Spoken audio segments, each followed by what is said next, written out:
मेरे प्यारे भाइयों और बहनों, आज आपके सामने मैं अपनी कविता प्रस्तुत कर रहा हूं। कविता का शीर्षक है एक सवाल। एक सवाल जो हर वक्त मेरे साथ रहता,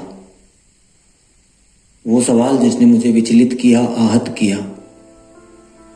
कई रातें करवटों में गुजारी, तब भी वो आया आधी रात में डरावने सपने बनकर। हुक्म था उसका अपनी आंखें खुली रखना, बंद हुई अगर तेरी आंखें या नींद में गए तुम तो याद रखना। मैं आऊंगा आधी रात में काला भूत बनकर, फिर तेरे दिमाग में घुस जाऊंगा। तो खूब चिल्लाएगा, आहा कितना मजा आएगा। जब तेरा सर चकराएगा तो हो जाएगा कमजोर इतना कि हिलडुल भी ना पाएगा। सपने होंगे तेरे चारों ओर और तू नींद में ही मर जाएगा।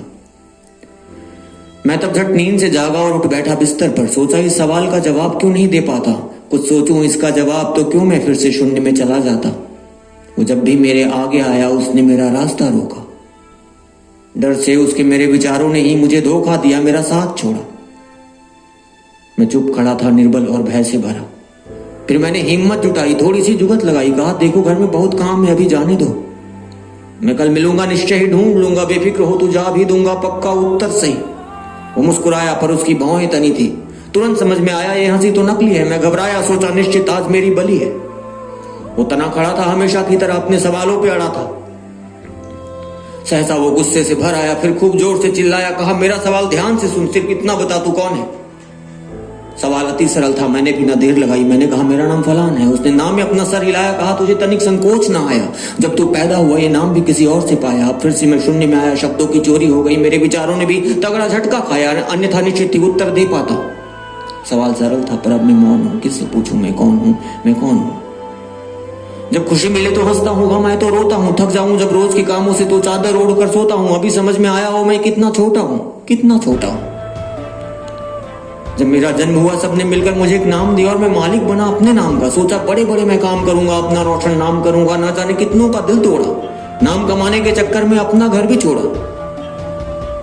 ओह जब मैं बच्चा था तब कितना सच्चा था। मास्टर जी क्लासरूम में विवेकानंद और गांधी पढ़ाते थे। ये महापुरुष हर रोज मेरे सपनों में आते थे। मुस्कुराते हुए मेरे गालों पे हल्की सी थपकी लगाते थे। मैं भी तब मुस्कुराता था।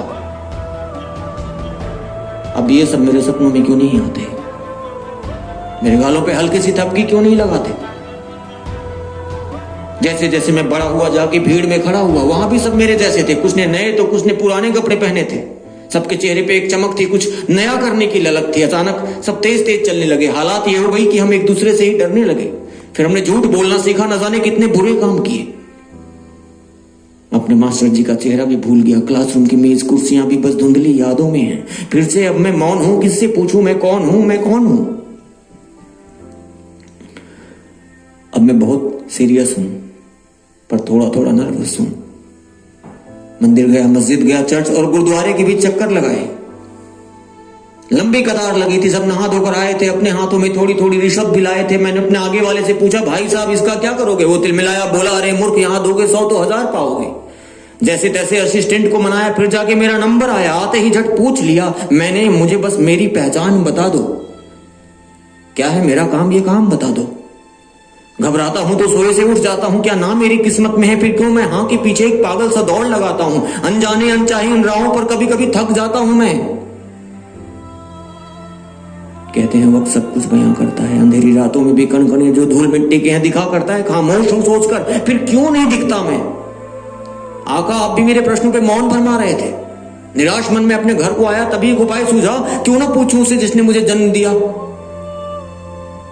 वो मेरी माँ है जिसने पाल पोस मुझे बड़ा किया। धीरे से मैं उसके पास गया, बिन देखे वो मुझे पहचान गई। बोली देख तेरा चेहरा कितना सूखा है, खाया नहीं कुछ भी अभी तक, सुबह से क्यों तू भूखा है। मन में कोई है सवाल जो तेरे चेहरे पे दिखता है। अब मैं भी फूट फूट कर रोने लगा। जब उसने मुझे अपने गले लगाया और मैं उसके आंचल में ही सोने लगा। अब मैं मेरे प्रश्नों पे मौन नहीं हूं, मैं कौन और केवल कौन नहीं हूं। Thank you very much.